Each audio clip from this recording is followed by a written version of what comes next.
En parler. Honoré Naom. Mesdames et messieurs, bonjour et c'est un plaisir pour nous de vous savoir à l'écoute de la 94.3 Radio Cotonou émettant de Sikekodji. Le vendredi 28 février passé, des acteurs des médias béninois ont brandi à la face du monde un nouveau code de déontologie et d'éthique dans les médias après moult consultations entre l'Observatoire de la déontologie et de l'éthique dans les médias ODEM, le Conseil national de la presse et de l'audiovisuel CNPA Bénin et l'Union des professionnels des médias du Bénin UPMB. Cette nouvelle mouture du breviaire de 33 articles s'impose désormais aux professionnels des médias du Bénin. Ces derniers sont d'ailleurs invités à prendre connaissance des éléments nouveaux pour mieux exercer leur métier. Pour sa propre sécurité, le journaliste ne devrait en aucun cas s'écarter du chemin de la déontologie et de l'éthique. La haute autorité de l'audiovisuel et de la communication n'entend pas baisser la garde en cas de trébuchement.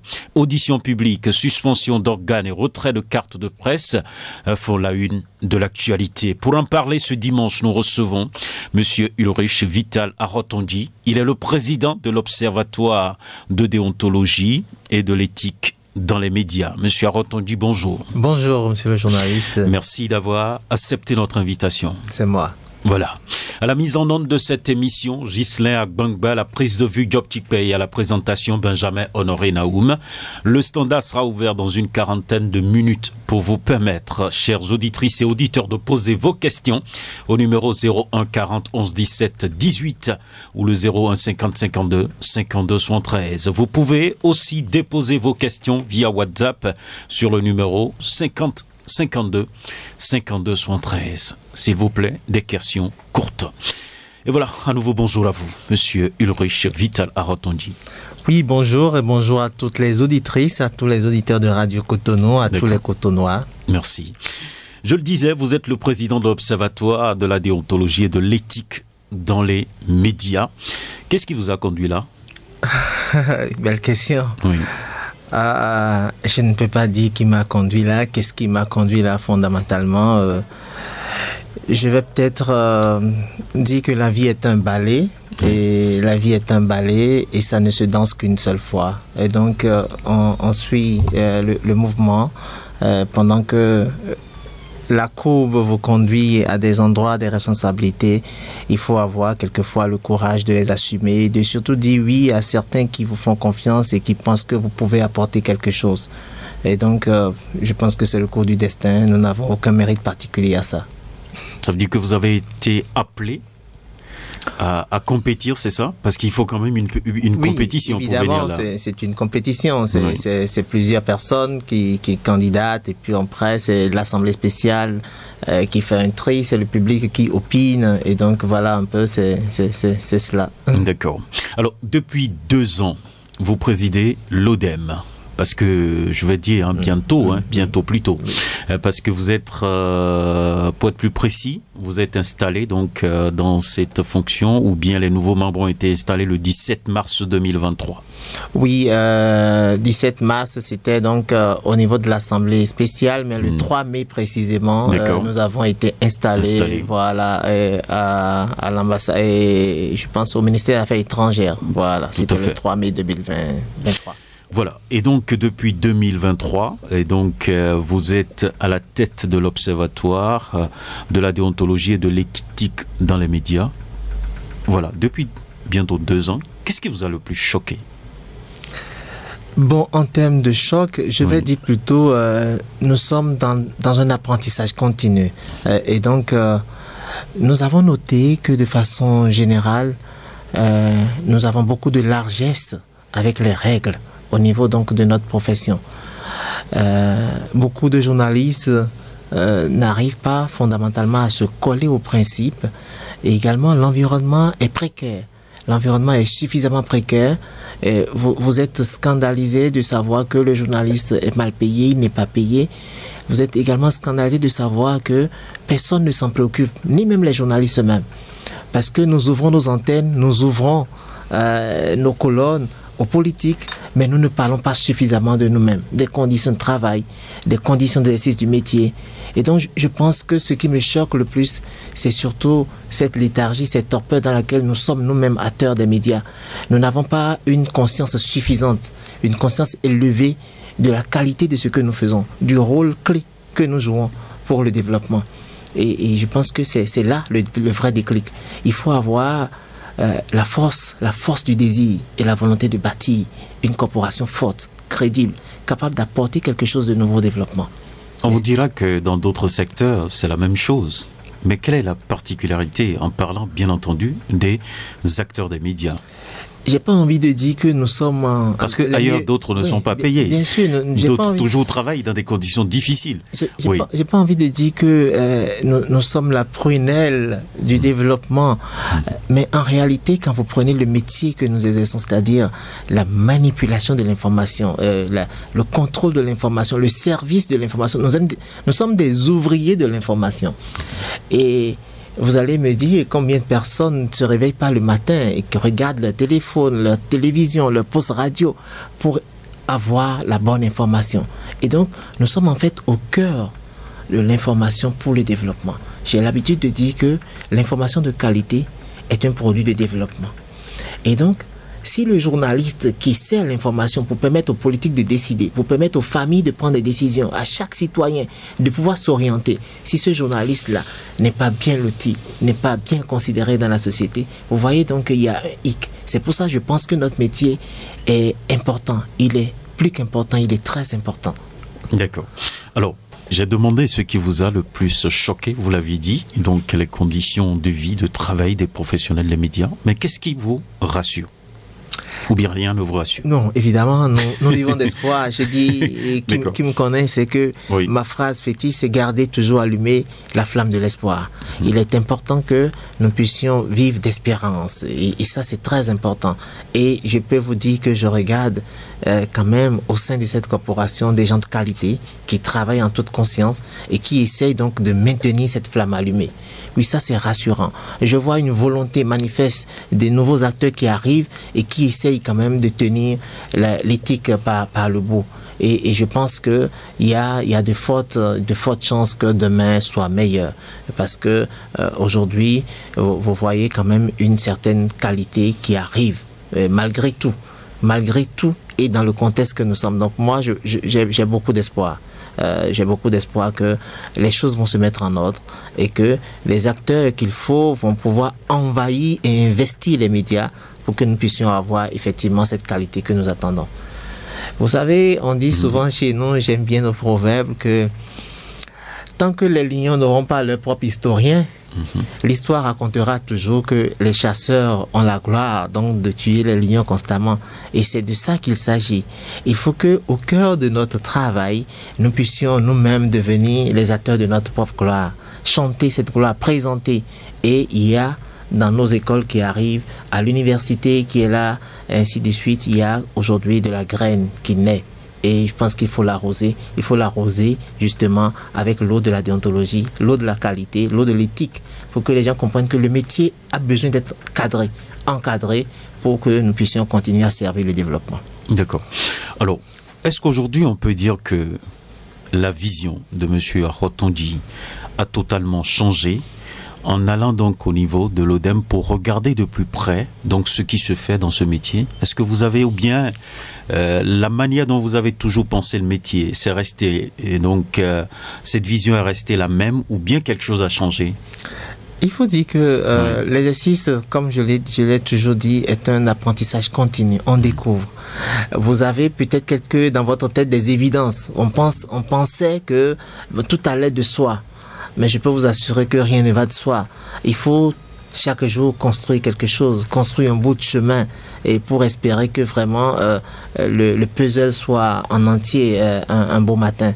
Et donc, j'ai découvert évidemment que nous avons encore du chemin. Déjà au niveau de nos fêtières, nous avons besoin d'une meilleure organisation, nous avons besoin d'une meilleure structuration, nous avons besoin évidemment que les acteurs qui animent vraiment nos organisations soient davantage des acteurs engagés.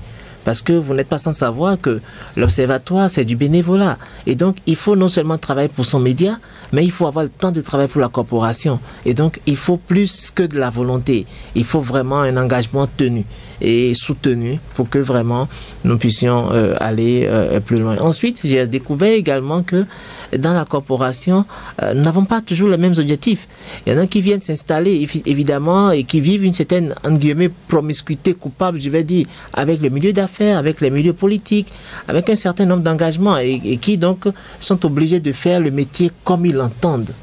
Nous avons vu des gens, nous avons reçu des gens qui, entre guillemets, ont un acquis, qui sont prêts à défendre que c'est nécessaire pour eux de vivre, etc., mais qui n'ont rien à voir avec la déontologie.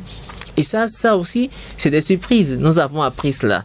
Mais nous avons également appris à ne pas forcément juger. C'est-à-dire que à rentrer un peu dans le contexte qui est le nôtre aujourd'hui, à noter le niveau de mauvaise structuration que nous avons à l'interne et à commencer à dire il faut que tout le monde vraiment mette la main à la pâte. Il faut vraiment boucher les trous de la jarre pour que nous puissions avoir une presse. Je pose la question tout simplement parce que vous le savez bien, l'ascension des pairs, c'est ce qui est pratiqué profondément au niveau de l'ODEM. Vous avez été saisi sur beaucoup de dossiers et autres. Et tout ça doit quand même vous amener à mieux regarder la profession. Oui ou non? Oui, évidemment. Et je l'ai dit, nous apprenons constamment. Et donc, dans ce regard, évidemment, ce regard qui évolue et qui découvre à la fois, oui, et qui se surprend quelquefois, qui se réjouit aussi quelquefois. Donc, c'est un ensemble d'apprentissage qui permet donc de voir que nous avons une profession en dents de scie. Nous avons des stabilités, nous avons des incertitudes, mais surtout que nous avons quand même un cœur de métier qui est là, qu'il faut préserver. Vous savez, au niveau de l'observatoire, nous avons fondamentalement 3 missions. Nous essayons donc d'assurer le droit du public à une information vraie. Et donc ça, c'est vraiment un service au public, aux consommateurs, s'assurer que le média qui produit, il travaille en qualité. Donc dès que nous sommes saisis, on voit si effectivement le journaliste a fait son travail de vérité, d'honnêteté de l'information. Ensuite, nous avons les études sur la vie des médias, sur l'environnement juridique, l'environnement donc de travail, l'environnement économique. Donc on essaie de regarder l'accès aux sources d'information, comment est-ce que les journalistes travaillent. Donc sur ce plan également, vous découvrez que il nous reste à structurer un certain nombre de choses. Au niveau des tests, au niveau de la loi, au niveau de l'environnement économique. La dernière fois où nous avons essayé de mobiliser quelques partenaires, c'était pour leur dire, réfléchissez avec nous sur le modèle économique qu'il faut pour la viabilité de nos médias. Parce que c'est un élément clé qui impacte pour nous la qualité et la déontologie. Si l'environnement économique est bien structuré, je pense que nous allons éviter un certain nombre de problèmes de couac. Ensuite, 3e mission, comme je l'ai dit, nous encourageons. Donc, l'observatoire doit pouvoir créer une certaine émulation au sein donc des professionnels, et c'est pour ça que tout récemment, vous l'avez suivi, nous avons lancé le prix Jérôme Carlos que nous allons décerner donc en fin d'année 2025 aux meilleurs, à ceux-là qui essayent donc de respecter l'éthique et la déontologie, mais qui produisent surtout en qualité. Parce que je le répète, l'information de qualité est un produit de développement. Est-ce que tout simplement, pour vous, le fait par exemple d'encourager, comme vous êtes en train de le dire, mais cet encouragement que vous avez choisi, le modèle que vous avez choisi, c'est bien sûr à la suite d'une compétition. Est-ce que pour vous, ce n'est pas déterminant d'identifier, de regarder donc sur la scène médiatique, parce qu'il y a des gens qui ne compétissent pas. Ouais. Bon, on lance des concours, ils ne cherchent même pas à compétir, mais qui sont des modèles, qui sont des références. Pourquoi l'Observatoire ne va pas donc identifier ces personnes-là, les distinguer, pour permettre aux uns et aux autres, et surtout à la relève qui vient, de savoir qu'il y a de la qualité dans ce métier-là? Oui, bien sûr, il y a un volet, et, comme on l'a dit, prix spécial du jury, qui est donc dans ce concours, et il s'agit effectivement de regarder dans l'espace les meilleurs qui travaillent et qui peuvent être présentés comme modèles. Jean Carlos ne nous a rien demandé, on pouvait ne pas mettre son nom sur ce prix, mais vous avez vu, c'est la qualité de l'homme, son engagement, donc qui a permis à l'Observatoire de l'identifier. Et puis le principe de ce concours, il est tout différent des autres. Nous avons lancé un concours en janvier et les dépôts de dossiers ne sont pas du tout en janvier, c'est au dernier trimestre, c'est en octobre. Et nous avons dit dans ces principes que tous les journalistes qui vont compétir sont des gens qui ont respecté la déontologie tout au long de l'année. Et donc, vous voyez déjà qu'il y a un travail d'observation. Ne compétit pas qui veut, mais qui n'a jamais été condamné sur cette période-là, qui a respecté les règles. Et donc, vous voyez déjà qu'il y a un travail, il y a un processus, en fait, de qualité qui est mis en place, qui est installé et qui doit permettre fondamentalement aux journalistes de pouvoir travailler en qualité. D'accord, merci beaucoup à vous. On va poursuivre donc sur cette émission. Vous avez choisi de toiletter, bien entendu, le code de déontologie et de l'éthique dans les médias. Pourquoi? C'est une évidence. La mutation du monde, la transformation technologique nous impose déjà donc d'arrimer donc nos tests et nos lois, nos règles donc à la vie publique, à l'évolution du temps, à l'ère du temps, si je peux ainsi dire. Et vous convenez avec moi que la presse béninoise n'est pas bon pied, bon oeil. Nous sommes, je sais pas, sans santé, sans vigueur. Et donc, il faut évidemment que nous puissions nous mettre au diapason donc, de notre époque, notamment sur la question de la désinformation qui devient aujourd'hui un enjeu, même un enjeu économique pour certains milieux. Et donc, la presse doit pouvoir se recadrer et continuer à servir cette information de qualité. Ensuite, notre code, ça fait 25 ans. Ça fait 25 ans, 26 plus précisément, si on est en 2026, puisqu'en 99, le premier code a été écrit. Et donc, il était nécessaire pour nous donc, de revisiter l'ensemble de ces règles-là. Et c'est l'Assemblée spéciale qui conduit ce mouvement-là et qui mandate l'Observatoire comme bras technique pour travailler de façon rapprochée sur ce travail. Et nous avons consulté la plupart des journalistes, l'ensemble sur les divers départements. Ça a été un travail de presque 1 an et demi depuis que nous sommes installés. Nous avons commencé ce travail-là. Nous avons consulté des journalistes au sud, au nord. Nous avons fait la tournée des journées éthiques et déontologiques. Et nous avons surtout demandé aux professionnels, est-ce que ça vous intéresse qu'on change? Et qu'est-ce qui vous intéresse qu'on change? Et donc, nous avons fait ce travail de recueil à tous les niveaux. Et quand vous prenez les fichiers, vous voyez les journalistes qui ont fait des propositions de façon directe eux-mêmes et qui ont dit nous pensons que ceci est nécessaire, ceci n'est pas nécessaire.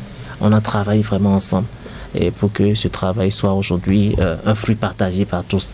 Et donc, vous voyez, ensuite, la question de la technologie, c'est-à-dire l'intelligence artificielle qui s'invite dans notre métier. Et je vais même parler de l'intelligence artificielle générative, parce que nous pouvons désormais fabriquer des vidéos ex nihilo, nous pouvons donner la parole à des acteurs qui n'ont jamais parlé, etc. Et donc, il était pour nous important d'adresser ces questions-là et de dire vraiment aux journalistes que nous avons le devoir de rester collés à l'éthique. Nous n'avons pas le droit de manipuler l'information. Nous n'avons pas le droit de manipuler négativement l'information, de servir de fausses informations. Donc voilà un peu l'ensemble des choses qui ont conduit à modifier donc ce code-là. D'accord. Alors aujourd'hui, est-ce que vous pouvez donc nous présenter ces éléments nouveaux qui ont été ajoutés? Allez-y, hein, c'est moi qui gère le temps. Prenez votre temps et dites-nous ce qu'il y a du nouveau, véritablement, dans ce nouveau code. Oui. Pour sensibiliser les professionnels des médias. Évidemment, merci beaucoup et merci pour cette tribune, parce que nous avons dit qu'il est important que nous soyons vraiment informés, formés, sensibilisés. Nous sommes partis donc sur une nouvelle structuration du code. Nous avons désormais un glossaire.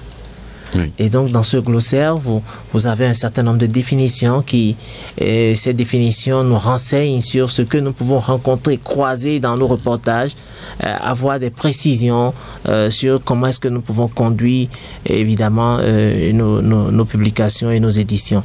Et quand vous quittez le glossaire, vous tombez sur 33 articles. Donc, nous étions à 26, nous sommes passés à 33, 25 devoirs, 8 droits. Et donc, après, vous avez 12 directives. 25 devoirs, 8 droits. Ouais. Pourquoi? Parce que, évidemment, le code, comme le nom l'indique, c'est un code de déontologie, c'est des règles, en fait. Les devoirs pouvaient même ne pas être dedans. Donc, quand on parle d'un code de déontologie, on pense d'abord aux règles. Et en fait, c'est pas de la coercition. C'est pas des choses qui vous tombent dessus comme des lois que vous devez, mais c'est une contrainte morale que votre profession vous donne. C'est comme si vous demandez à un médecin, est-ce que tu dois assister à un malade quand tu es dans la rue?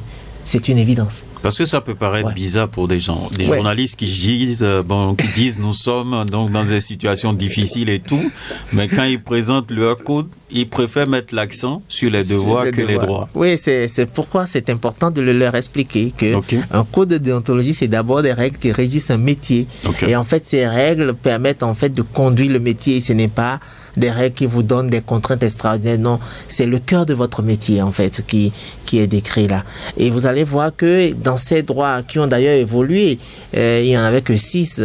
Nous avons vraiment insisté, quand je vais y arriver tout à l'heure, sur la sécurité, la protection du journaliste. C'est les choses essentielles dont nous avons besoin vraiment pour conduire le métier. Et après donc, j'ai parlé du glossaire, j'ai parlé donc des 33 articles, j'ai parlé maintenant des directives. Nous avons trouvé la nécessité de mettre en place 12 directives qui viennent donc renseigner un peu, étayer et tout ce que nous avons dit. Et ces directives permettent donc d'adresser les questions de vie quotidienne dans les médias et de pouvoir davantage orienter. Alors, je vais insister sur le fait que l'ancien code a des articles intemporels qui n'ont pas eu besoin de changement. Tous les professionnels étaient d'accord que nous devons garder, par exemple, le secret professionnel. C'est des choses qui n'ont pas eu besoin de changer. La question du plagiat, on ne peut pas travailler et copier les articles de nous. Il y a la question donc de la propriété intellectuelle, etc. Donc, au-delà de ça, nous avons attiré l'attention sur la nécessité de travailler contre la désinformation, la malinformation, la mésinformation. Quand vous rentrez dans le conseil, vous voyez un peu les nuances. Quand vous manipulez l'information à destin pour nuire quelqu'un, quand vous décidez de publier des fausses informations, peut-être pour des intérêts économiques, etc., nous avons adressé ces questions-là de façon précise pour dire que le journaliste doit rester collé à la vérité de l'information. Nous avons insisté sur le fait qu'aujourd'hui, la question de la sécurité du journaliste, et là nous avons parlé un peu aux forces de défense et de sécurité, le journaliste a besoin de sécurité dans son travail. Il est déjà arrivé que lors des manifestations de 1er août, lors des grandes couvertures, les journalistes sont bousculés, les caméras sont jetées, on manque de respect vraiment au travail. Et nous avons dit, le journaliste a besoin de protection. L'accès aux sources d'information, c'est un vrai challenge. Les fonctionnaires publics, les administratifs en poste doivent être d'accord qu'il faut faciliter le travail du journaliste. Nous avons insisté sur cet aspect-là. Nous avons insisté sur la question de l'inclusion et du genre. Nous avons dit que la femme doit être respectée dans notre milieu de travail, protégée. C'est vrai que les lois en République du Bénin ont déjà permis que la femme soit encadrée. Mais au cœur des médias, c'est également un élément. Il faut donner un respect, le respect qui est dû donc à la femme. Nous avons parlé de l'inclusion parce que lors de nos tournées, vous imaginez, nous avons trouvé sur des antennes, par exemple, des journalistes malvoyants, des journalistes qui travaillent mais qui sont en poste et qui ont des handicaps, des besoins spécifiques. Et donc nous avons intégré ces aspects-là. Il faut que ces gens aient des matériels adaptés, que effectivement les rédactions puissent vraiment en tenir compte parce qu'ils sont entiers et puis ils délivrent un travail de qualité et c'est bien, ça nous a séduit et on a pensé que c'était important donc de disposer pour demain de ces gens qui peuvent rentrer donc dans la profession et qui peuvent donc apporter de la qualité. Nous avons également, je l'ai dit tout à l'heure, insister sur l'usage des technologies nouvelles. Aujourd'hui, on parle de IA générative. Demain, ça peut être autre chose. C'est pourquoi nous avons non seulement touché du doigt la question de l'IA, mais nous avons dit les nouvelles technologies de façon générale doivent être utilisées toujours en arrière-fond, en gardant le principe que l'information ne doit pas être manipulée. La propriété intellectuelle. Vous savez, nous tombons dans le péché de la facilité aujourd'hui. Vous connaissez ChatGPT, vous connaissez l'environnement que les gens utilisent. Ils peuvent mettre un petit sujet et se faire copier simplement des propositions que Internet leur donne. C'est à qui la propriété intellectuelle en ce moment-là? Parce que les robots sont fabriqués pour scanner les pages, des milliers de pages par seconde. Et ça génère ensuite de l'information. C'est qui le propriétaire de l'information? Et c'est pour ça que le média, s'il rentre donc dans l'usage des technologies nouvelles, il faut qu'il soit assez responsable pour informer le public. C'est pourquoi on a parlé de la transparence de l'information. Il faut que on sache que non, ça ne vient pas de toi cette production-là. Tu t'es peut-être fait aider par la machine, etc. Mais dans le fond, et nous l'avons dit, il faut que le journaliste continue à travailler avec les méthodes classiques, aller au contact, aller fouiller, balancer les sources, le fact-checking, ça a été un article. On a dit vérifier l'information et vérifier davantage l'information. Parce qu'aujourd'hui, vous pouvez avoir des informations qui vous semblent parfaites, mais dans le fond, elles sont totalement montées. Donc, vous n'avez pas le droit d'aller copier sur un site, fût-il le site d'un média connu de renom. Vous avez l'obligation vous-même de vérifier l'information avant de la relayer, parce que vous êtes tenu aussi responsable de la désinformation ensuite qui arrive si effectivement cette information n'était pas vérifiée. Et nous avons insisté sur le fait que le journaliste a l'obligation du devoir de compétence. C'est-à-dire que vous abordez des sujets en toute connaissance. Vous êtes obligé de vous cultiver avant d'adresser ces questions. Si vous ne connaissez, le journaliste n'est pas expert de tout. Le journaliste donne la parole à des experts et donc il est obligé de se cultiver et d'aller au fond des sujets. Le devoir de compétence est un péché mignon que nous avons noté dans notre presse. Depuis que nous sommes là, les plaintes que nous recevons, vous voyez un certain nombre de productions qui connaissent pas du tout les règles, qui ne connaissent pas le mécanisme. Par exemple, la procédure de la décentralisation, l'installation des maires, comment on peut démettre un maire, qu'est-ce que les articles disent. Ils n'en connaissent rien, mais ils se mettent dans des gens comme l'éditorial, comme le commentaire. Et donc, ils sont complètement décalés. C'est comme la procédure parlementaire. Il y a des éléments dont ils ne savent pas de quoi ils parlent. Non. Il faut que dans notre profession, nous puissions prendre le temps de dire, je vais aborder telle question, je vais me documenter, je vais m'informer auprès des spécialistes et j'appelle les sachants pour en parler. On n'est pas sachant de tout. C'est important de savoir qu'il ne faut pas se crêper les chignons. Évidemment, nous avons dans ce code-là demandé qu'un comité éthique et déontologie soit installé au niveau de chaque rédaction. Ça, c'est l'une des nouveautés. Que déjà, au niveau de chaque rédaction, on puisse déjà devenir nous-mêmes nos premiers juges. D'accord. Est-ce que ça passe? Mais le journaliste est le premier responsable de ce qu'il produit. Vous voyez, parce qu'il peut être en freelance. Il est responsable. C'est vrai, son éditeur, peut-être qui achète sa production en tant que freelance, va vérifier. Mais c'est lui d'abord. Et j'ai coutume à dire que nous avons besoin de grandir en notoriété, en crédibilité. C'est vous, c'est votre nom qui passe. Et donc, quand vous signez, sachez que c'est votre nom qui passe. Et vous êtes un héritier de votre nom. Vous êtes peut-être votre prénom, oui, mais votre nom, vous êtes un héritier. Et il faut l'honorer. Et c'est très important quand vous vous inscrivez dans cette dimension de... Je serais très heureux de revenir ici, savoir que Radio Cotonou, par exemple, a mis en place son comité éthique et déontologie. Et nous allons en parler. Voilà un peu. D'accord. Alors, je voudrais rentrer un peu dans le document pour vous amener donc à nous dire plus. Je lis ici détresse émotionnelle. Ça veut dire quoi dans le glossaire? Détresse émotionnelle. Alors, vous avez l'un des rôles, et évidemment, de l'Observatoire également, c'est d'attirer l'attention des journalistes de la corporation sur tout ce qui nous guette.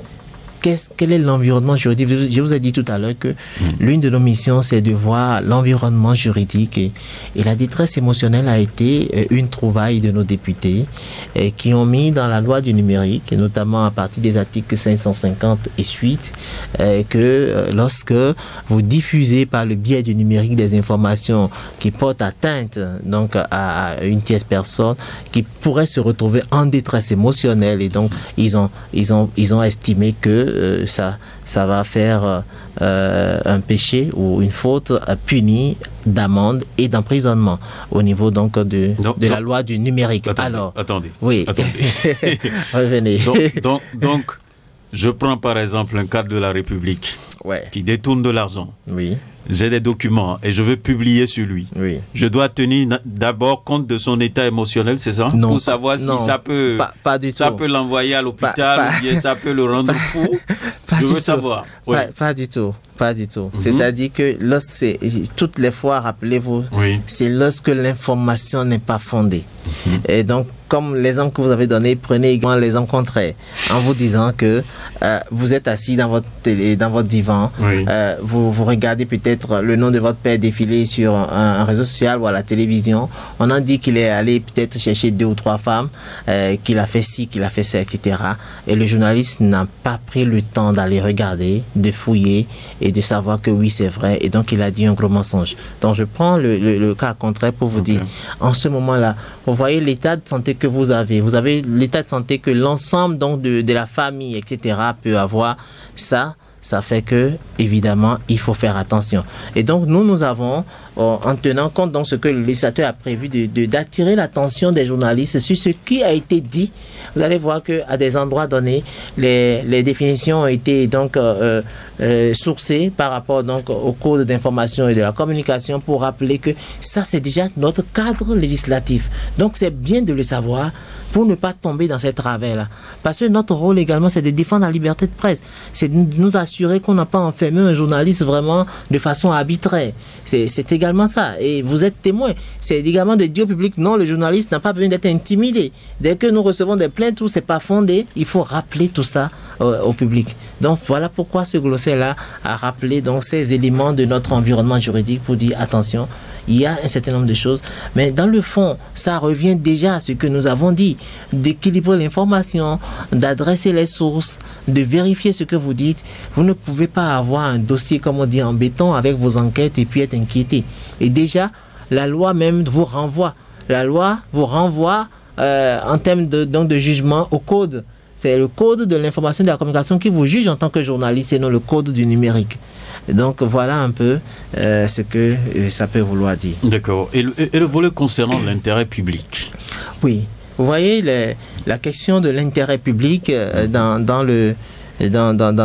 ce glossaire également, c'est de rappeler que le journaliste d'abord agit pour l'intérêt de tout le monde. C'est-à-dire que les sujets que vous abordez ne doivent pas avoir de conflit avec des intérêts personnels ou des intérêts privés. Je vous donne un simple exemple. En tant que directeur de rédaction ou propriétaire d'un journal, vous avez des conflits personnels avec peut-être un tiers et puis vous utilisez votre média pour régler des comptes. Non. Il vraiment que l'information puisse servir l'intérêt public. Nous avons, je sais pas, dans notre environnement, l'habitude d'avoir les yeux plus gros que le ventre, comme on le dit. Nous avons de la prétention, quelquefois. Le journaliste n'est pas un super homme, un super citoyen qui a droit de vie ou de mort sur les personnages publics et qui peut faire du chantage comme il veut. Non.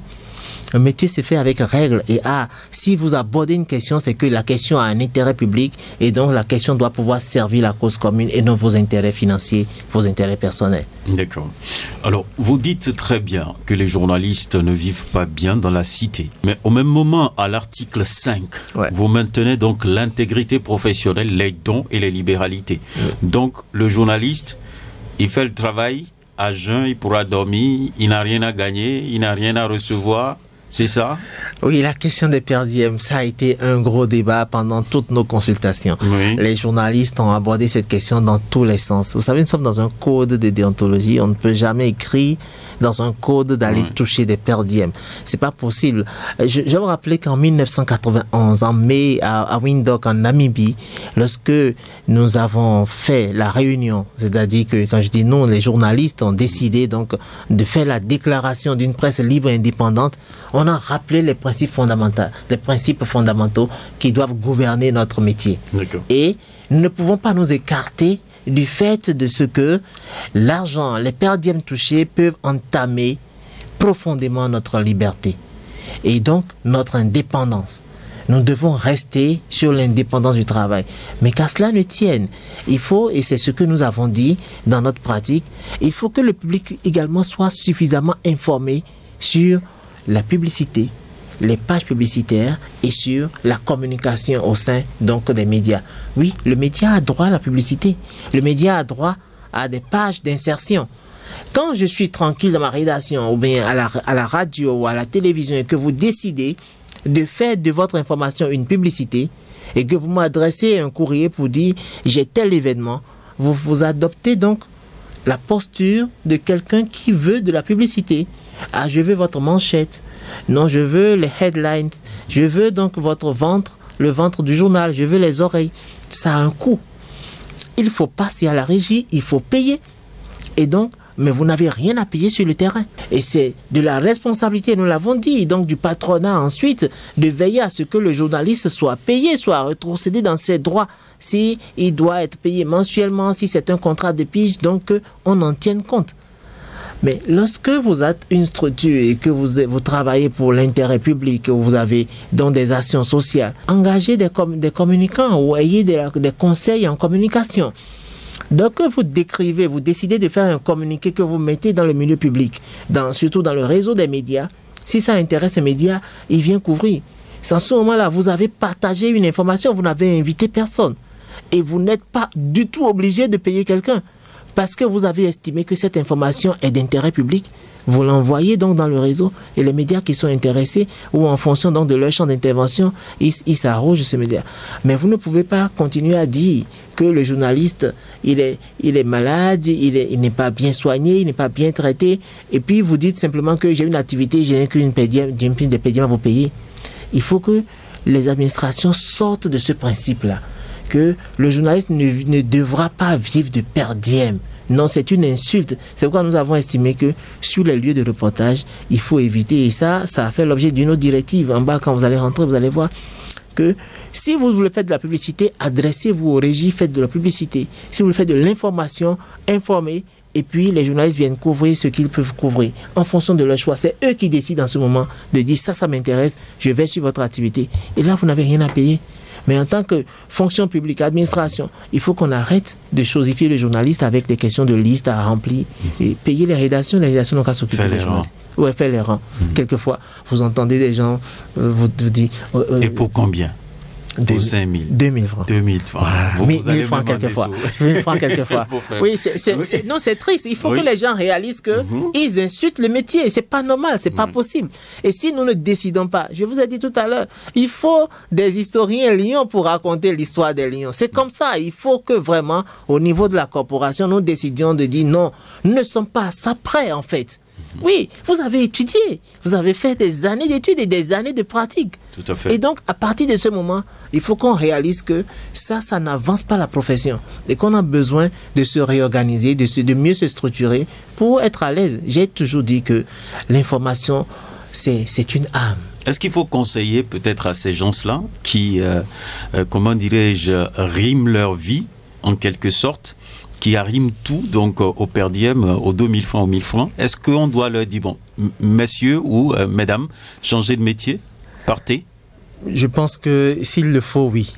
Parce qu'en réalité, oui, on ne peut pas décider de vivoter pendant que c'est possible de vivre. Vous voyez? Donc, on ne peut pas décider de se clochardiser ou de clochardiser toute une corporation juste parce que, non, on ne débat pas en journalisme. L'attitude d'un individu impacte tout ce qui reste. Mais évidemment, vous avez vu l'une de nos décisions quand nous sommes arrivés en même temps. Il y a eu, je vous raconte rapidement, le commissariat de Fidjousset nous appelle à l'observatoire parce que juste après notre installation, nous avons fait quand même un certain nombre de tours. Nous avons discuté avec les forces de l'ordre, la police républicaine pour dire si vous avez des questions de journalistes, appelez-nous.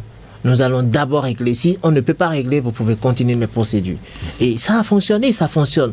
Nous sommes entendus, mais c'est l'occasion de saluer ces responsables qui ont compris vraiment cette démarche-là. Parce que nous avons dit, il nous faut 0 journaliste en prison. Mais s'il y a un problème, appelez-nous. Ils nous ont appelé un matin. Dit, écoutez, nous sommes au palais des congrès de Cotonou. Il y a des journalistes qui se battent ici. Je les ai ramassés. Vous avez entendu? Ils se battent. À cause de quoi? À cause des per diem. Mais dis donc. Je les ai ramassés et donc ils sont chez moi au commissariat. Ah bon?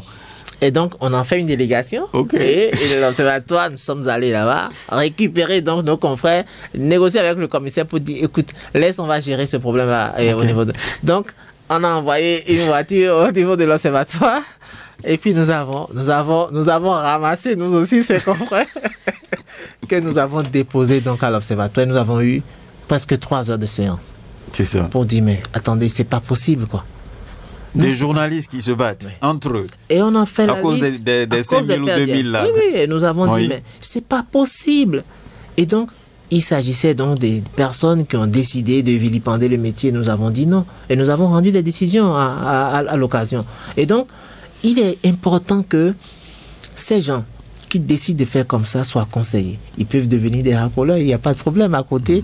Lorsque vous avez envie d'engager un taxi, vous pouvez prendre 1000 francs ou 2000 chez celui à qui vous trouvez le client de passager. Allez-y, faites autre chose, quoi. Oui, mais que également, et ça c'est très important, l'administration publique, que les institutions privées qui décident de faire vivre les journalistes au per diem aussi arrêtent. Oui, si vous avez des projets programmes, nous avons eu peut-être la chance d'organiser très récemment, en novembre dernier, le symposium Média, Éducation, Développement au niveau de notre propre média, pour rappeler aux divers acteurs que le média n'a pas qu'un rôle de couverture, d'ouverture et de clôture d'atelier. Non. Si vous n'engagez pas le média dans la transformation structurelle, dans le changement de mentalité, vous n'avez pas grand résultat. Donc, évitez d'appeler les gens pour venir couvrir vos ateliers de clôture et d'ouverture. Non, faites des partenariats structurants. Demandez-leur d'aller sur le terrain, de faire des investigations pour vous, de collecter des informations. C'est ça. Sur les actions que vous menez. Sur les actions que vous menez. Sortez de ces histoires de... Non, c'est pourquoi je dis, les structures également ont besoin de conseils. Et quand vous regardez bien entendu les organes que nous avons à suivre à l'étranger, vous ne verrez jamais une couverture d'atelier. Et c'est malheureusement que nous ne savons même pas copier. Et donc, il faut vraiment voir qu'est-ce qui est bon chez l'autre pour pouvoir. Et il y a quand même des organes ici, au risque de faire de la publicité, que je ne vais pas appeler, mais qui font un certain nombre de travail. J'ai suivi, par exemple, des reportages sur les questions de justice qui sont passées, qui ont défrayé. Et vous voyez l'approche, la couverture, la manière dont c'est proposé. Oui, il y en a qui font des efforts. Vous savez, chez nous, comme j'ai l'habitude de dire, grand-mère avait l'habitude de dire qu'un homme sans culture est comme un zèbre sans rayures. C'est exactement ça, un journaliste. Un journaliste sans éthique. Moi, je le compare, pas syllogisme peut-être, à un parfum sans odeur. C'est ça. Voilà. Et il faut travailler donc à les mettre hors d'état de nuire. Parce qu'il va en fait de la survie de la corporation. Parce que si ces gens continuent d'agresser les organisateurs au niveau donc des différentes surfaces de conférences dans les hôtels et tout le reste, c'est pas possible que nous puissions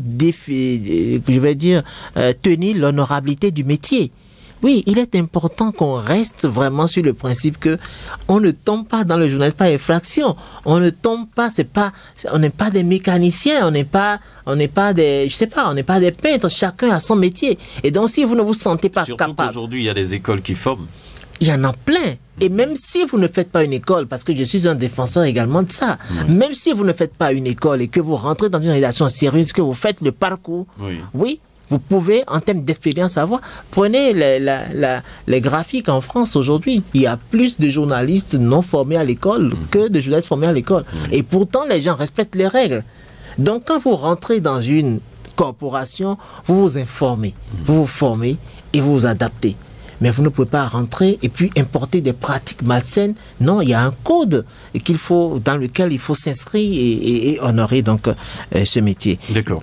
Est-ce que vous suivez vraiment les journalistes sur les réseaux sociaux? Parce que l'article, 16 dit clairement ceci: le journaliste doit s'abstenir autant que possible de publier des scènes de violence, des images macabres et obscènes. Oui. C'est dans le code. Oui. Et des journalistes de notre pays, vous les voyez sur les réseaux sociaux, vous tombez des nues. Et j'ai dit déjà que nous n'avons pas deux vies en tant que journalistes. Comment on fait? Oui, ça c'est une grande question. Oui.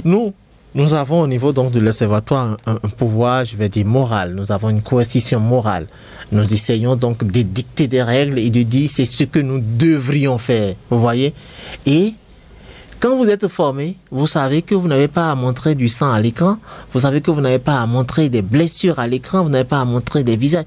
Et d'ailleurs, l'une des innovations également de ce code, c'est la question des mineurs. Nous avons insisté sur le fait que les images des enfants, comment est-ce que vous les traitez?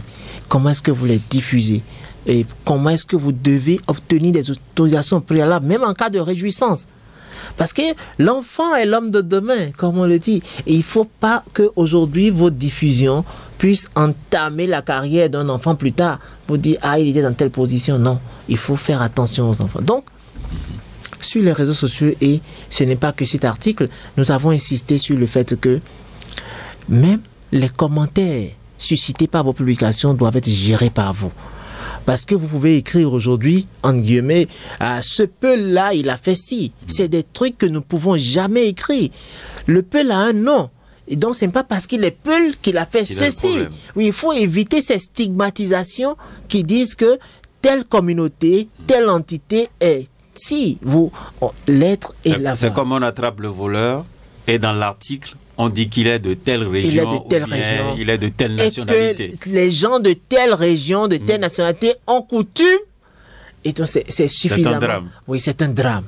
Et aujourd'hui, nous avons demandé que les journalistes puissent réfléchir davantage et qu'ils doivent s'interdire de faire donc ces publications-là. Et depuis que nous sommes arrivés, nous avons instauré au niveau donc de l'observatoire, nous avons instauré des permanences. Donc tous les jours, nous observons ce que nous pouvons observer. N'oubliez pas, c'est un travail bénévole, donc c'est pas facile. Et c'est pour ça que nous encourageons les pouvoirs publics à ramener vraiment le soutien aux fêtières pour que ces travaux qui sont de l'intérêt public puissent avoir vraiment un soutien, une réponse. Et les journalistes doivent pouvoir faire attention. Nous avons dit également que sur les réseaux sociaux, il faut que... Je voudrais préciser que dans une minute, on va laisser la parole aux auditeurs. Déjà. Donc, finissez ce que vous voulez dire et on va donner la parole. Donc, sur les réseaux sociaux également, nous avons insisté sur le fait que lorsque vous publiez des informations, le droit de réponse doit être aussi instantané. S'il vous arrive, parce que l'erreur est humaine, errare humanum est, vous êtes obligé dans les minutes et dans les heures qui suivent également de publier rapidement un rectificatif, parce que l'information va tellement vite sur les réseaux sociaux que si vous ne rattrapez pas également de façon instantanée, finalement on va découvrir que vous êtes de mauvaise foi et que vous avez décidé de faire de la désinformation. On va donner la parole aux auditeurs, on reviendra. Vous donnerez aussi votre avis avant de sortir de ce studio sur ce qui se fait à la haute autorité de l'audiovisuel et de la communication, retrait de cartes de presse et suspension d'organes et autres. Vous allez donner votre avis avant de partir. Le premier intervenant est là, on va le prendre. Bonjour. Bonjour, monsieur Honoré Naoum. Oui. Liamidi Koumagnon, c'est ça? Affirmatif. D'accord, nous vous écoutons. Merci beaucoup. Est-ce qu'il y a la liberté de presse au Bénin? Je ne pense pas. Avant, il y avait la liberté, mais aujourd'hui, non.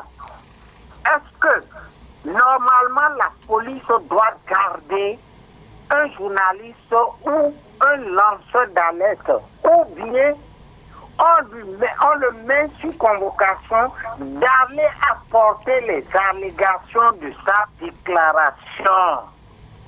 Est-ce qu'on doit interdire la prise des vidéos d'un événement pour alerter l'opinion publique ou les parents du victime? Non. Je dis, pourquoi le journaliste qui perçoit son salaire demande de perdième ou son déplacement avant d'aller couvrir un événement? Ce n'est pas normal. Pourquoi au Bénin, certains journalistes ne sont pas dignes et professionnels et n'ont pas d'égard envers un activisme fournisseur d'informations et formateur de certains? Les médias, c'est du donner et du recevoir. Et les médias forment, informent, enlèvent les soucis dans certaines maisons. Mais on nous dérange, le journaliste ne respecte pas comment dirais-je, Vous parlez de code, c'est ça? Le journaliste ne respecte pas le code, ne respecte pas celui qui écoute la radio ou bien celui qui appelle la radio. Donc vous parlez du respect des auditeurs, c'est ça? Merci, monsieur Honoré Naoum. Nous sommes des émetteurs des radios, des émetteurs extérieurs de certaines radios. Nous comprenons ce qui se passe. Un journaliste qui va couvrir un événement, il attend le manger. Est-ce qu'il doit attendre le manger? D'accord. Merci, oui. Merci beaucoup à vous. Voilà. Merci. On pourra donc vous fournir une réaction avant la fin de cette émission. Merci à vous. Quelqu'un est au bout du fil. Bonjour. Voilà, quelques difficultés avec cet intervenant. Le standard est ouvert et je l'avais précisé, donc les numéros 01 40 11 17 18. Bonjour. Monsieur le journaliste, bonjour. Bonjour, votre nom? Eugène Wagnon, monsieur. D'accord, nous vous écoutons ce matin. L'ODEM et votre invité. L'ODEM peut se saisir ou s'auto-saisir d'un fait qui échappe à la hack, car une personne, quel que soit son titre dans la République, parlant de la vie privée d'une personne sur une télévision privée. Je voudrais, si c'est possible, votre comparaison sur les journalistes en action de 1972 à 90, de 91 à 2016, 2016 à 2025. Dans quelle année souhaitez-vous être en matière de fouineurs et dossiers? Troisième pour finir, en prenant les haines de la hack, son président a dit, je le cite, ce n'est pas parce que vous détenez un permis de chasse qu'il vous est permis de tirer sur tous les gibiers. Fin de citation. Finalement, dites-nous, c'est quoi être journaliste pour vous et en République du Bénin, l'ère 2016-2026. Bon dimanche. Merci. Eugène Wagnon. Bonjour. Oui, monsieur Naoum, bonjour. Bonjour. Votre nom? Rachid Yoba. D'accord, nous vous écoutons. Je salue votre invité. D'accord. Monsieur Arat, on dit bonjour. Bonjour. Comment vous allez? Ça va, merci.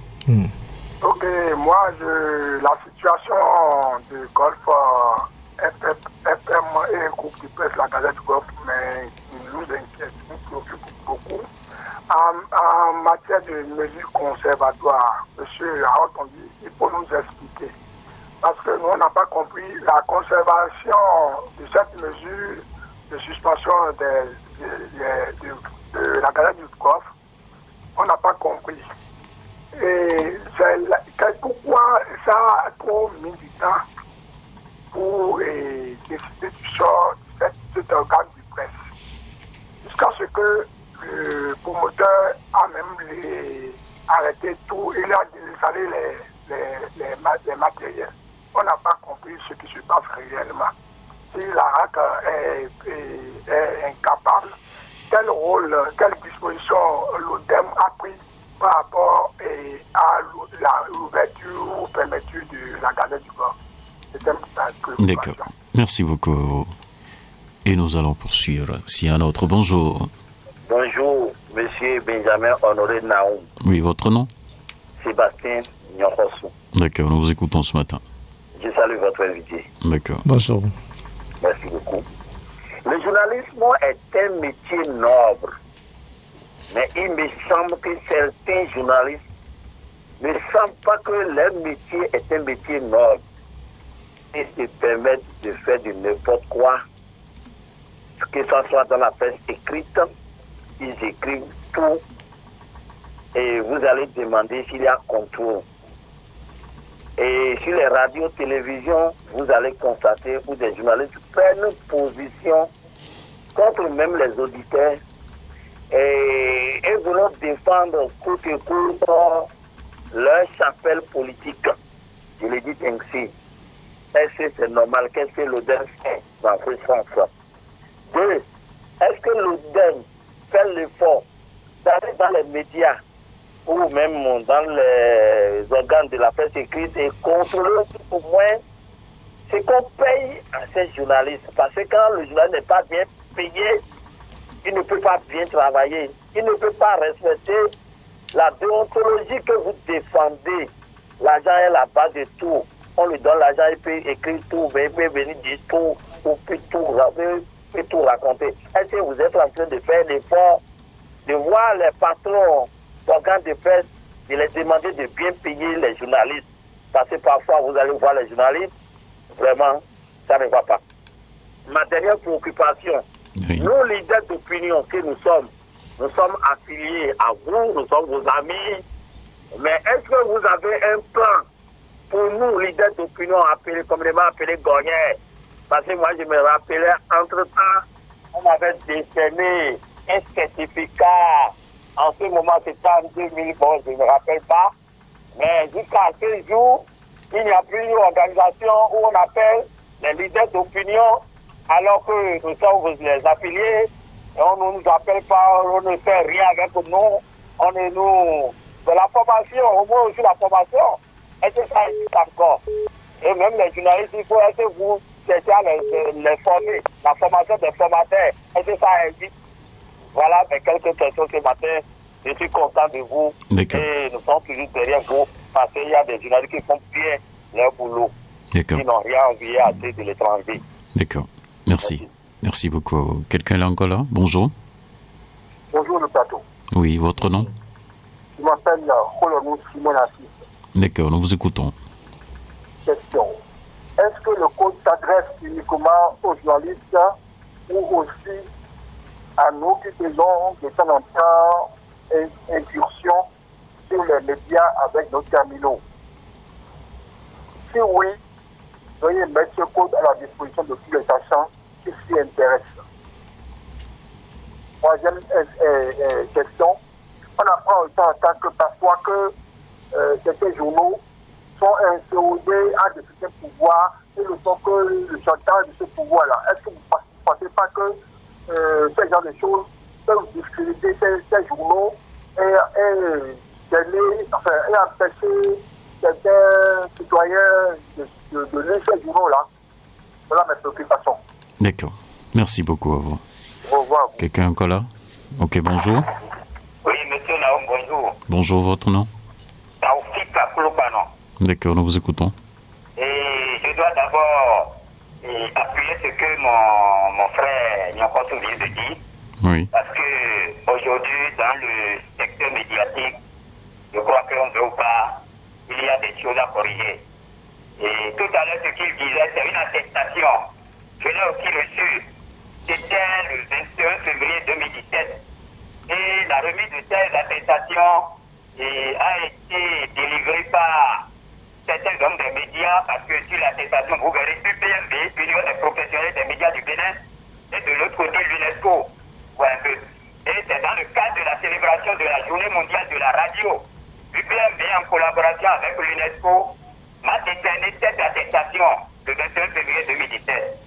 Et ce qui porte cette attestation porte le cachet du président de l'UPMB dans le temps, Franck Potiman. Ça s'est déroulé, l'événement s'est déroulé à Petro-Médé, dans la maison des médias nommée Thomas Meillansan. D'accord. Je crois qu'aujourd'hui, il y a eu après cette précision parce qu'il y a une attestation sous la main ici. Oui. Il faut que dans le journalisme, ou pas vraiment, comme on le dit souvent, dans toutes les professions au monde, il y a toujours des brebis galeuses. Il faut assainir le milieu. Parce qu'il y a d'autres journalistes qui deviennent encore bourreaux pour des broyeurs que nous sommes, comme l'a dit. Les gens qui n'ont même pas de la carte de presse, mais qui s'érigent partout, vous allez les voir, et c'est le nom de ce journaliste d'investigation. Et quand elles ont fait parler, quand elles ont fait compétence, journaliste d'investigation. Combien d'années il peut d'abord exercer dans la profession avant d'être journaliste d'investigation? Je voudrais que votre invité m'éclaircisse un peu dans ce côté-là. Merci beaucoup et bon dimanche à vous. Merci beaucoup à vous. Et nous allons donc clôturer avec le dernier. Bonjour. Allô. Bonjour, monsieur Naoum. Oui, votre nom? C'est le cher Damien Boya, j'appelle depuis Vida. D'accord, écoutons. Et je salue votre invité. D'accord. Et ma question pour lui, là, pour votre invité, est-ce qu'un bon journaliste a besoin d'être opposant d'un président en exercice? Bon, la seconde question, un grogneur professionnel ou je ne sais pas ce qu'on dit, un grogneur n'est pas quelque chose, le grogneur qui laisse son travail et qui grogne, la grogne n'est pas un travail, hein, c'est une volonté pour aider l'État. J'en ai fini. Merci beaucoup. D'accord, merci. On revient donc sur ce plateau avec notre invité, M. Arotandji Ulrich Vital, qui est le président de l'Observatoire de la déontologie et de l'éthique dans les médias. Avant de commencer à répondre, parce que vous aurez donc à venir au niveau de la Haute Autorité de l'audiovisuel de la communication certainement, on va commencer par là et après vous allez répondre aux auditeurs. Je voudrais savoir comment vous appréciez le travail qui est fait aujourd'hui par l'équipe dirigée par Edouard Loko. Merci beaucoup. Déjà, il faut... Les retraits de cadres de presse, là, ça tombe. Suspension d'organes en ligne et autres, ça tombe. J'ai dit que nous avons l'obligation donc d'assainir le milieu, et également de défendre la liberté de presse, la liberté d'expression. Donc ça, c'est notre rôle au niveau donc de l'Observatoire. Et nous avons proposé déjà à la Haute Autorité de l'audiovisuel et de la communication de nous impliquer dans la co-régulation. Et ça a quel avantage en fait? Ça a l'avantage de protéger davantage les journalistes pour qu'ils ne tombent pas sous le coup de la loi. Dans cette co-régulation, nous avons proposé avec un document que nous avons déposé, le président que nous saluons a dit qu'il est en étude avec ce dossier et que donc bientôt il va faire une suite à cette requête-là. Ça permettra à l'Observatoire donc d'avoir la première lecture, si vous voulez, des infractions qui saisissent la RAC. Et donc, l'Observatoire pourra conseiller, orienter. Parce que, n'oubliez pas, au niveau de la RAC, peut-être aujourd'hui, nous avons la chance d'avoir des professionnels. Mais sinon, généralement, c'est un instrument politique. Et donc, à l'Observatoire, il n'y a que des professionnels vraiment avertis qui travaillent et qui sont donc au contact du métier. Et donc, dans ce document, nous pensons que la co-régulation va permettre davantage de sensibiliser les journalistes sur leurs infractions possibles, de surtout attirer leur attention sur les risques qu'ils courent en publiant ci ou ça. Et si ça aboutit, je pense que l'environnement va davantage être plus consensuel et nous allons voir que les journalistes eux-mêmes vont pouvoir se réguler. Autrement, nous avons aujourd'hui dans l'environnement, on a le sentiment que liberté ne rime pas toujours avec responsabilité. Oui, le journaliste est libre, c'est très important, mais il est encore plus important de rappeler que cette liberté doit rimer avec la responsabilité.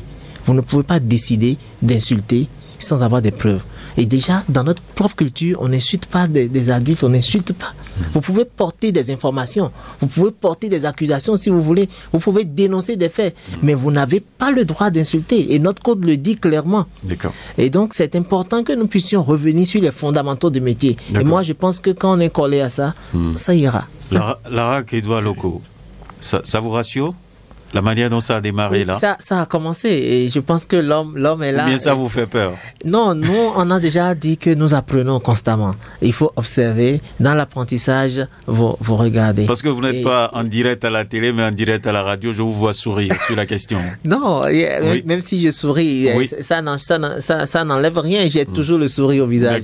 C'est mon état d'être. Et donc, pour moi, nous sommes dans une dimension, nous sommes dans une attitude où nous avons fondamentalement besoin que vous qui travaillez avec beaucoup de qualité, vous retrouviez cette place-là au cœur du métier. D'accord.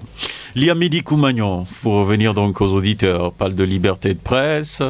Est-ce qu'on doit garder un journaliste en détention? Un lanceur d'alerte doit être interpellé ou pas? Vous répondez quoi à ça? Oui, déjà, il faut dire que on ne peut pas, notre loi l'a déjà dit, nous avons dépassé ce niveau. La question donc des peines privatives de liberté pour le journaliste, le CIC est clair. Et c'est sur cette base qu'aujourd'hui on travaille. Même si par ailleurs il y a des questions du numérique sur lesquelles on en dit qu'on est en train de faire donc des plaidoyers. Donc le journaliste, déjà par la loi, ne peut pas être détenu. C'est évident. Il se fait que des journalistes sont dans des fautes de droit commun qui ne sont pas du tout liées à leur métier. C'est autre chose. Et donc, mais quand vous travaillez sur la corporation et que vous êtes... si vous allez chercher la femme d'autrui et qu'on vous tabasse... Et quand vous tabasse, vous avez choisi. Ou si vous allez voler dans le cabaret à côté, voilà, c'est votre choix. Vous n'êtes pas dans l'exercice de votre fonction. Et donc, la question de la liberté est assez claire. Il n'y a plus de peine privative de liberté selon notre loi aujourd'hui. Mais le lanceur d'alerte, et c'est ça, je vais dire de façon générale, grogneur, comment on leader d'opinion, tout ce que vous voulez, activiste, web activiste. Nous avons eu le plaisir dans la relecture de ce code avec le programme Média B de travailler un peu avec tout ce monde-là, les web pour les informer. Parce que je dis, ils font des incursions dans le champ du journalisme, dans le champ de l'information. Et donc, en tant que tel, c'est bien qu'il soit informé des règles de l'information. Et d'ailleurs, le code est disponible. Je l'ai dit tout à l'heure. C'est pour tout le monde. C'est pour tout le monde. Nous servons le public largement. Et dans toutes nos journées, nous avons toujours invité la société civile, les forces de l'ordre, les administratifs. C'est pour tout le monde. C'est important que le public aussi qui nous juge puisse savoir, mais quelles sont nos règles. Donc, il est accessible. Je l'ai dit, l'observatoire est ouvert tous les jours de 8h à 17h. Et donc, c'est une bibliothèque ouverte. Chacun peut venir se ressourcer, voir un peu qu'est-ce qui se passe et comment ça se passe. Donc, voilà un peu. Ok. Des journalistes qui s'attaquent aux activistes, aux auditeurs qui ne respectent pas les auditeurs, vous en dites quoi? Non, il faut forcément, dans la relation du public et du journaliste, il faut, comme je l'ai dit, il faut du respect mutuel. C'est très important. Vous ne pouvez jamais prendre les gens de haut. Comme on dit, les journalistes sont comme le loup blanc. Et donc, vous êtes assez populaire pour manquer vraiment à la courtoisie commune, pour manquer vraiment de respect à tous ceux qui interviennent dans le champ. Donc, il n'y a pas de raison fondamentale qu'il y ait clivage entre ces deux parties. D'accord. Eugène Waillon, il parle de l'autosaisine de l'ODEM sur des questions donc évoquées au niveau de la RAC, ou bien des questions qui échappent, des dimensions qui échappent à la RAC. Vous le faites? Oui, bien sûr, on fait des autosaisines, c'est dans notre champ. Ce que nous notons que quand ça ne va pas, nous pouvons le dire. Et puis nous travaillons beaucoup sans rendre public forcément. Nous recevons plusieurs rédactions, nous avons visité des rédactions, nous allons in situ travailler avec les journalistes, nous avons fait plusieurs tours dans les rédactions pour dire attention, nous avons lu telle information, nous avons vu ceci, nous avons reçu même des médias publics, dont tel nom, qui sont arrivés, avec qui on a échangé. Et pour dire attention, nous avons observé si c'est des déviances, ils sont là, ils peuvent témoigner. Donc nous pensons que c'est pas forcément tout ce que nous faisons qu'il faut rendre public, parce que notre rôle également, c'est de protéger les médias, c'est pas que de les exposer. Donc c'est structurer, les amener à comprendre l'essentiel du métier et à se corriger, à rentrer dans les rangs. Maintenant, quand il y a des récidivistes, évidemment, on sort des décisions que vous connaissez et qui recadrent et qui... D'accord. Il trouve qu'on n'est pas assez fouineur. Je suis d'accord avec lui. Sur cette analyse, elle est pertinente. Quand je regarde aujourd'hui notre presse, je trouve une presse qui s'autocensure. Mais cette presse qui n'a pas envie de prendre des risques professionnels. Parce que, effectivement, il faut avoir le courage de le dire. Nous ne sommes pas assez audacieux. Parce que nous disons non, chacun se cache en fait. Chacun essaie de faire au minimum. Je ne veux pas perdre entre guillemets mon gombo. Je ne veux pas les agresser pour qu'on dise ci et ça. Non. Parce que nous avons décidé de ne pas porter les gants professionnels, c'est tout. Je ne veux pas qu'on ferme mon organe. Je ne veux pas qu'on ferme mon organe, je ne veux pas qu'on me retire ma carte de presse. Voilà. Et donc, du coup, tout le monde s'auto-censure. Nous avons noté une vraie autocensure dans les médias aujourd'hui. Plus que la censure, l'autocensure est devenue notre gangrène. Et c'est à corriger.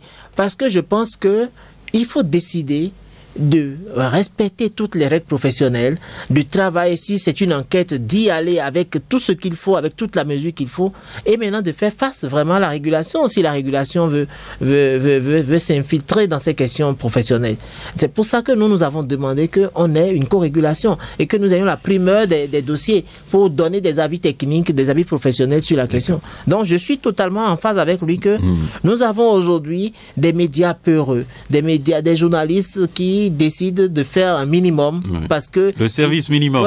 Ils ont peur. Nous sommes conscients de ça. C'est un environnement qu'il faut améliorer. D'accord. Et il faut que l'espace public et les pouvoirs publics également créent l'ensemble, je vais dire les conditions idoines pour que le journaliste se sente capable d'aller plus loin. Parce que je dis, ça sert en fait la communauté, ça sert l'intérêt public.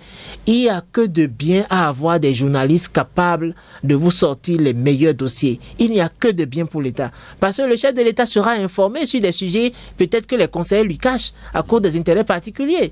Et donc, permettre aux journalistes d'aller plus loin, de fouiner. Et moi, j'ai dit, pour la plupart des tournées, allez-y, éprouvez la loi sur l'accès à l'information. Si vous êtes bloqué, saisissez l'observatoire. Nous allons être également votre relais. Nous sommes un paravent sur lequel vous pouvez vous reposer. Donc, allez-y, éprouvons la loi. Parce que la loi, aujourd'hui, quand vous prenez le CIC, ça vous donne toutes les voies de recours. Quand vous demandez à l'administration des informations, vous ne les avez pas. Vous pouvez saisir la HAC. Et donc, il y a des procédures qui sont là. La loi prévoit toutes les conditions pour saisir si vous n'avez pas accès à l'information. Saisissez-nous. Nous allons éprouver la loi. Et après, nous allons tirer les conclusions ensemble pour voir ce qui ne va pas. Eusei Ouagnon se base également sur la HAC pour dire que on ne doit pas tirer sur tous les gibiers. Est-ce que c'est normal?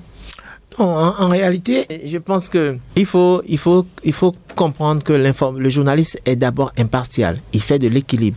Il n'a pas de choix de préférence sur son information. C'est quand il aborde un sujet, il aborde le sujet de façon équitable. D'accord. Mais c'est lui, le journaliste, qui choisit son angle. C'est lui qui choisit son sujet. Donc c'est à lui de choisir ce qu'il veut faire. Mais dès qu'il choisit le sujet, il est bien obligé d'être assez équilibré dans le sujet, de donner la parole à toutes les parties. Et ça, de plus en plus, vous voyez que ça manque. Dans nos suivis de monitoring, nous avons noté qu'il y a du monologue dans plusieurs médias.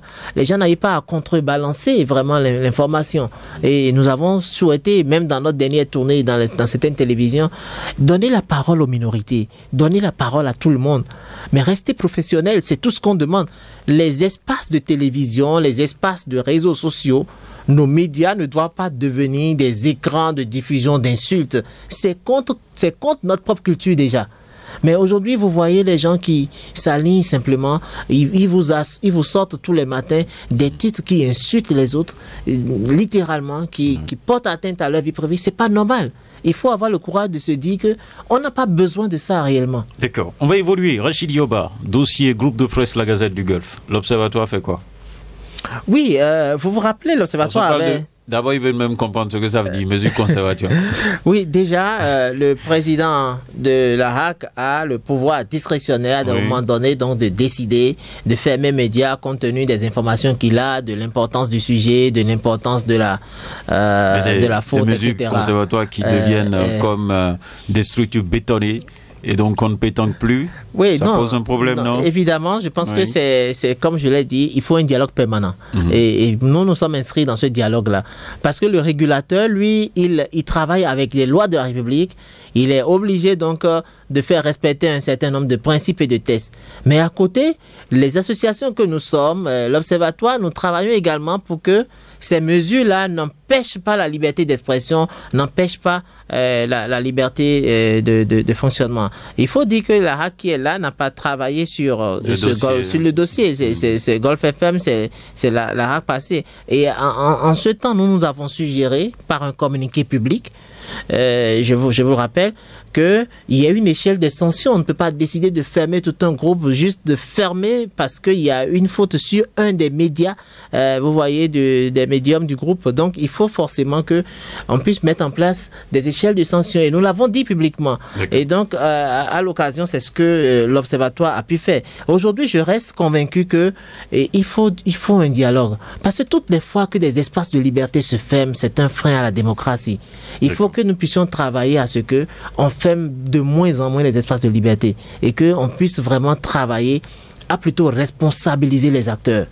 Et ça, c'est important. Alors, Sébastien Yonkosu, je prends sa question concernant les leaders d'opinion. Est-ce que vous avez un plan pour eux, pour les leaders, en termes de formation? Non, je l'ai dit tout à l'heure, tous ceux qui rentrent dans l'espace public et sur l'espace de l'information, qui labourent, qui deviennent des ouvriers de l'information, doivent lire le code. Il faut qu'ils lisent le code et respectent vraiment les règles minimum par exemple, ce que nous retrouvons pour la plupart du temps sur les réseaux sociaux en termes de sang, en termes de dommages obscènes et tout ça, d'images obscènes et tout ça, c'est d'abord des gens qui ne sont pas primairement informés.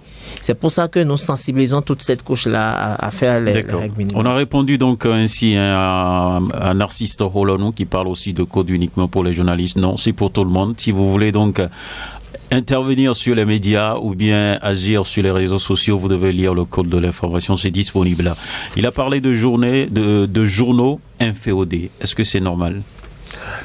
Alors, ça c'est une question de modèle économique. Vous avez des journaux de droite, de gauche, vous avez ici des journaux de centre, des journaux alignés. De toute façon, c'est un choix éditorial. Mais l'information est neutre. Il faut être professionnel. Il faut être professionnel. Quel que soit ce que vous voulez gagner, vous pouvez gagner ce que vous voulez gagner. Des gens qui pensent que ils sont peut-être de gauche ou de droite, ou ils sont, je sais pas, avec le pouvoir ou non, ils sont avec des opérateurs communs, qu'ils ont le droit de tout faire. Oui, ces gens doivent revenir aux fondamentaux de notre métier. C'est comme on peut constater sur les médias internationaux. Vous voyez des médias français, par exemple, tous les jours. Vous devez entendre dans leur journal Sahel, Russie, Chine et autres. Voilà. Mais ils restent professionnels. Voilà, les gens travaillent évidemment à vous donner dans chaque information ce qui les intéresse, mais de façon professionnelle, sur la règle. Et donc pour ça, je pense que c'est important. Les jambes de force qui ont pignon sur rue, comme on dit, ces journalistes peut-être de grande notoriété qui pensent que non, ils peuvent tout se permettre, doivent revenir aux fondamentaux. Il n'y a pas de super journaliste qui soit au-dessus des citoyens, au-dessus des lois. D'accord. Merci beaucoup à vous. Je crois qu'on a répondu aussi à Taoufik Aklokpanon qui parle d'attestation et qui cherche aussi la suite et autres. Damien Boya, à présent, il demande: un bon journaliste est-il un opposant au régime? Alors déjà, il faut dire que le journaliste n'est pas partisan. Si le journaliste commence à avoir s'il est partisan, il n'est plus journaliste. Voilà. Il devient un chargé de communication, il est en position de communication et donc il n'est plus journaliste. Le journaliste n'est pas opposant, il n'est pas mouvancier, il est neutre. Voilà, tout simplement. Et donc sur WhatsApp, je vois une question ici. Et c'est Binanzon Joël Galbert. Il dit bonjour. Demandez à votre invité si la presse béninoise est totalement libre. Je pense que j'ai répondu tout à l'heure. Liberté rime avec responsabilité. Et nous avons une presse de plus en plus ou de moins en moins courageuse, si je peux ainsi dire. Une presse qui s'auto-censure. Et donc, quand déjà vous avez une presse qui s'auto-censure, c'est que c'est une presse qui n'est pas assez libre. Je l'ai dit à l'entame. Nous n'avons pas une presse bon pied, bon oeil. Nous n'avons ni la santé, ni la vigueur. Oui, parce que c'est un ensemble de choses. La liberté. La liberté, comme dit l'autre, la première liberté, elle est alimentaire. Est-ce qu'il mange déjà? Est-ce qu'il mange bien? Ensuite, est-ce qu'il est dans les meilleures conditions de travail? Oui, nous avons un problème avec la liberté de presse. Il faut avoir le courage de le dire. Parce qu'on a décidé de s'auto-censurer, parce qu'on a décidé quelquefois de travailler avec beaucoup de complicité naïve avec les politiques. Il faut vous rappeler que lorsque les politiques vous manipulent, c'est toujours vous qui êtes perdant parce que, en dernier ressort, dès qu'ils seront aux affaires, ils vont toujours penser que celui-là, il est manipulable. Je lui ai donné de l'argent pour faire ci et ça. Donc, vous n'êtes pas toujours bien vu. Il est capable de faire la même chose avec quelqu'un d'autre. Donc, il faut rester collé à votre métier. Et j'ai dit, si le politique a besoin d'espace de publicité, offrez-lui la régie. Il n'a qu'à payer pour son espace de publicité. Informez le public en toute transparence que cette page que tu lis, cette page que tu écoutes, cette émission diffusée, c'est une émission payée. Mais ensuite, ne faites pas l'amalgame, ne mélangez pas, ne trompez pas le public en disant « Oui, moi j'apporte une information alors que vous faites de la publicité ». C'est ça. C'est de ça qu'il s'agit, il faut rester avec les règles. D'accord. Robinson Camus Bioku, il dit « Bonjour Radio Cotonou, est-ce que le journaliste indépendant nourrit son homme ?» C'est sa question. Ouais, c'est une bonne question. Ça, on pourra poser la question à tous les corps de métier. Est-ce que le médecin indépendant nourrit son homme? Est-ce que oui.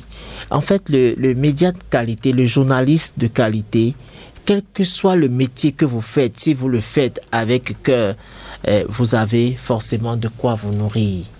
Mais la question qui se pose, c'est la question de votre choix. Vous travaillez où? Vous travaillez avec qui? Vous faites vos choix comment? C'est où est-ce que vous choisissez de travailler? C'est là aussi votre problème. Donc, vous avez une question personnelle à résoudre. Et aussi, quand on dit nourrir son homme, il faut savoir le contenu qu'on donne à ça. Voilà, c'est quoi nourrir son homme? Parce que la référence n'est pas avoir 6 maisons à étage. Voilà, très bien. Si tu es un bon journaliste, ou bien, c'est pas ça, c'est pas ça. Très bien. Oui. Qu'est-ce que vous appelez nourrir son homme? Voilà. C'est une très belle question.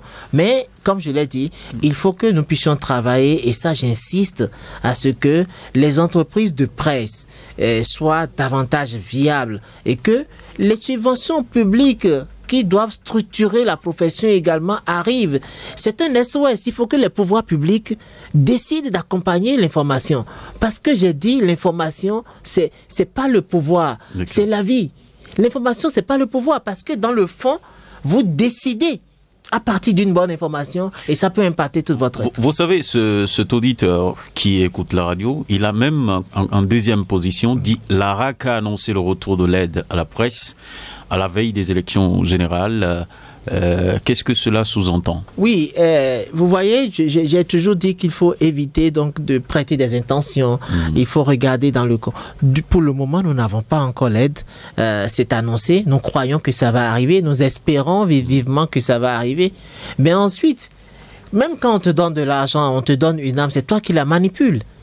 Donc, si tu as un cahier de charge assez clair sur ce que tu as fait, si tu connais ton métier, c'est toi qui décides de ce que tu fais. Donc, il faut que nous essayions de nous responsabiliser nous-mêmes et ensuite de faire des choix courageux. C'est très important. Je souris à cause de la question qui va venir. Oui.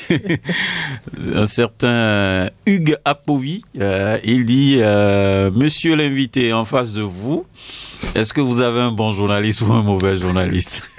C'est sa question. C'est pourquoi je ris. Donc, vous voulez répondre? Ça. Oui, pourquoi pas. Oui, j'ai un bon journaliste. Je peux le dire en public.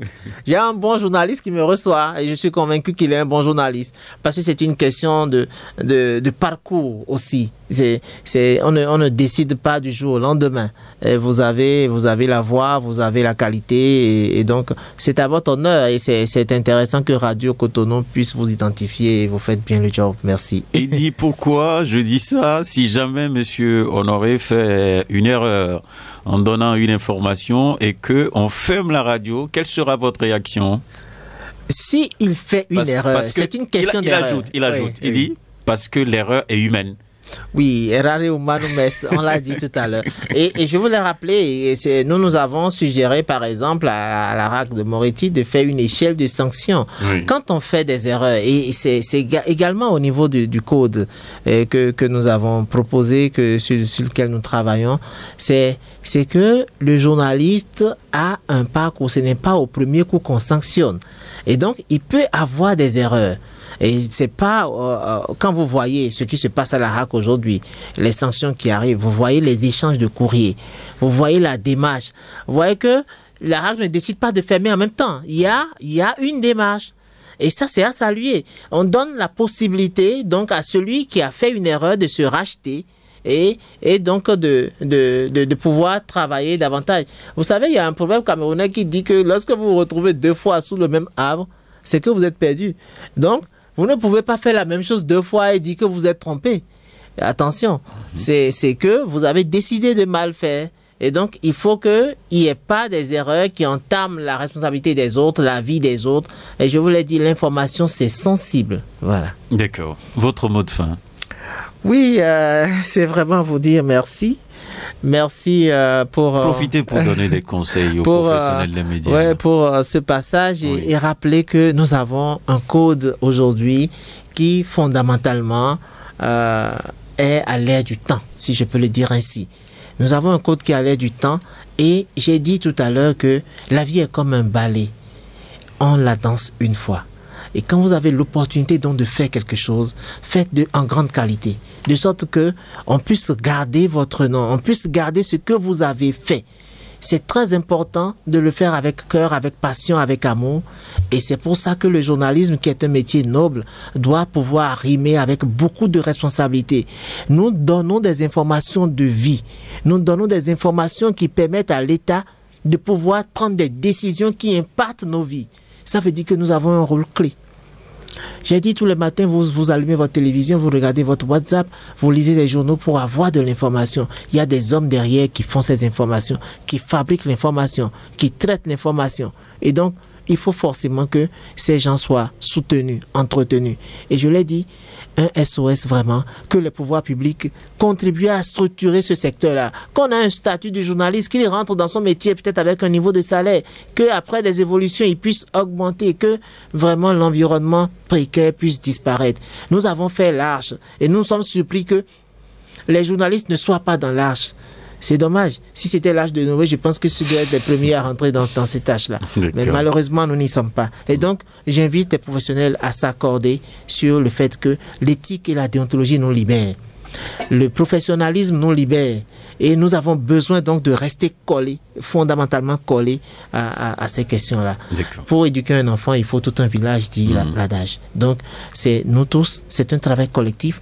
Il faut que et grogneurs, et activistes, et publics, et pouvoir public, que tout le monde puisse mettre la main à la pâte pour que le journaliste soit soutenu et accompagné pour un travail de qualité. Merci beaucoup à vous, Monsieur Ulrich. Vital Arotondi, vous êtes le président de l'Observatoire de la déontologie et de l'éthique dans les médias. À nouveau, merci pour votre passage sur l'émission Franc-Parler de Radio Cotonou. Fidèles auditrices et auditeurs de Radio Cotonou, merci à vous aussi pour l'écoute et la participation à cette émission.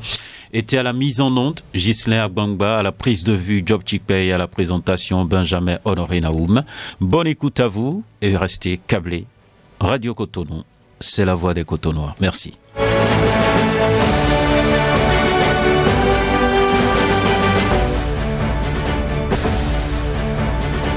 Franc-Parler